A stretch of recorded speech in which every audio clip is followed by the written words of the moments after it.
Daniel here from the Next Issue Podcast. Today's video is a review slash recap of Superman and Lois episode 2. There will be spoilers, but they'll be towards the end, so I'll do most of it non-spoiler. Episode 2, named The Ties That Bind.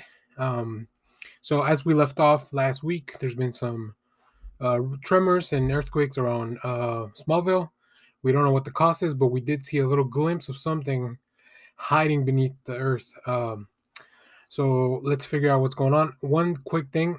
So this episode was directed by David Ramsey, who you may know as Diggle in the CW Arrowverse. So that's cool. I really love that he's still involved with the shows. I know that there's supposed to be an upcoming new spin-off show from something where Diggle trains the next generation of heroes. Maybe this is kind of the start of where that will kick off. So Superman and Lois once again stars Tyler Hoechlin as Superman slash Clark Kent, Elizabeth Tulloch as Lois Lane, and we do have today the return of Adam Rayner as Tal-Rho. So in this episode, Clark opens up to Lois about his ongoing struggle with the visions and admits that there's only one person who might be able to help. Tensions begin to rise with Lois and Chrissy, who is her boss at the newspaper. Also, Sarah breaks plans with Jordan to spend time with Natalie. So as we saw so let's tackle that first.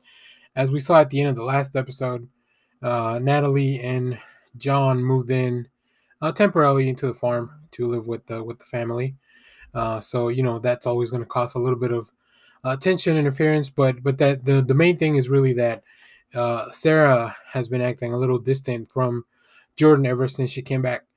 I've mentioned this before. This is one of the rare shows of the CW stuff where, like, all the teenage love triangle, like all that kind of stuff. It's not even a love triangle, just the relationship stuff with the teens. I don't really mind. I think it's very well done in the series.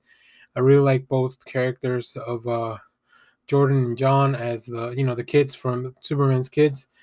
I really like all their stuff because it just feels like a little bit of making the characters more well-rounded. Now the next subplot that I'll talk about, there's a fourth subplot about the mayor of the city. I don't think that's gonna pay off yet, so I'll definitely talk about that later. Although I do enjoy Emmanuel Tricky as Lana and her family, but she's really handling that, so I'll keep an eye on that. I think it's going to be maybe a little bit more important later towards the end, the latter half of the season. Now, when it comes to Lois, this storyline was the one that I felt like it almost feels like conflict out of nowhere. Like, like very, very spoiler free. There's this thing from Lois's past that's kind of resurfaced and is kind of come back to haunt her. Now, I do like that they're hinting at reintroducing or bringing a character from Lois's past, which we've seen in both the comics and other TV shows, which I think would be very interesting. So I'm looking forward to that. So I'll give this a little bit of a pass for now until we get to that payoff. Now the big plot here is Clark needing to get help from Tal-Rho. So like I said, I think Tyler Hoechlin is one of the best Superman we've ever had. From the way he acts to like the actual look. The only thing is that like if you compare him to other Supermen, he's probably one of the shorter ones. But overall, like in the show, like I think he fits great. He fits the tone of the show really great. And the show really has done a good job at making itself look like a quality production. Even though it's a CW and nothing against the CW, but we know like their stuff looks like TV stuff. Superman and Lois does not look like TV stuff. It looks better. It looks like like premium cable type of stuff. It doesn't fully look cinematic like a movie. In some parts it does, but yeah, overall the quality of so it must be nice. It must be. It's really cool that the CW puts what I feel is a lot of money behind projects like these, especially when we know now that their financial situation probably is not the best and hasn't been for a while. But that's neither here nor there. This episode was pretty incredible. I really like it. It's going fast. Like they really accelerate the storytelling. They're not messing around or waiting for a cliffhanger at midseason. I think they're just gonna go for it. So all right. So from here, we're gonna go a little bit into spoilers. So if you don't want to watch, if you don't want to listen to the spoilers, feel free to drop off. Thanks for watching. Now you've been warned. We have spoilers coming up in 3, 2, 1. All right. So fuck, they're doing Doomsday right off the bat in season 2. That's amazing. So at the end of the last episode, we saw this hand down in the mine that was covered by like a suit or something. So if you got to this video you saw in the thumbnail, I try to do like just the outline of the containment suit that held Doomsday he first when he first started appearing on Earth. So yeah, that's what we saw. It looks like that's what we saw in the mines. I think if you saw our live, and Kyle mentioned that he had seen somewhere that it looked like they were going to go for Doomsday. I thought it was too soon. So we'll see.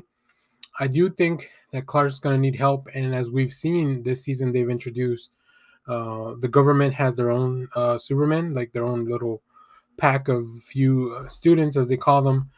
These are people with powers. We saw one of the kids that got powers last season back. So yeah, I think Superman's definitely going to struggle. It was nice to see Superman's mom, Lara, on the hologram, and then their relationship with both her kids, Tal and Clark. I do like that they've embraced this mythology, and I don't know how far this back goes. I don't know where this was first introduced. That in Krypton, all the babies are made genetically, like in a lab. But Superman is the last one to have been born through natural birth. So I think that kind of makes him stand out. So yeah, this was a great episode. I think the introduction of Doomsday will bring a lot to the episode. I don't know how long they'll keep him in the mine, so I'm looking forward to seeing how that plays out. But overall, another strong episode. I really, really love this show. I think it's probably out of the DC stuff that we're getting in the CW, it's my favorite for sure. Out of all the DC stuff, it's just a little bit behind Peacemaker, and that's only because Peacemaker is like just excellent. So yeah, so there you have it. That's Superman and Lois episode 2, The Ties That Bind. So let's see where that plays out. I haven't watched any preview or anything for the next episode. I'm trying to stay. I'm trying to do these videos before I look into any of that. To avoid speculation and all that. So, but let me know what you thought of this episode. Let me know what you think of the series as a whole. Remember, you can catch this season on the CW Seed app. And then you can watch the first season of Superman and Lois on HBO Max if you have that availability. So thanks for watching, everyone. Remember to share, like, subscribe, hit the bell so you know when we go live. That is most Sundays, 10 a.m. Central Standard Time. The past 2 episodes, we did our favorite stuff from 2021. We finally wrapped up that last episode. And the upcoming one, we're still planning whether we have 2 topics in mind. So we'll put those out in a little bit. So follow us on Twitter at Next Issue Pod. And then you can check out the description for our Patreon, all that good stuff. So stay tuned. We have more comic reviews, trailer reactions, movie reviews, TV recaps, all that stuff you love to see on the channel. So thanks for watching, everyone. Bye-bye.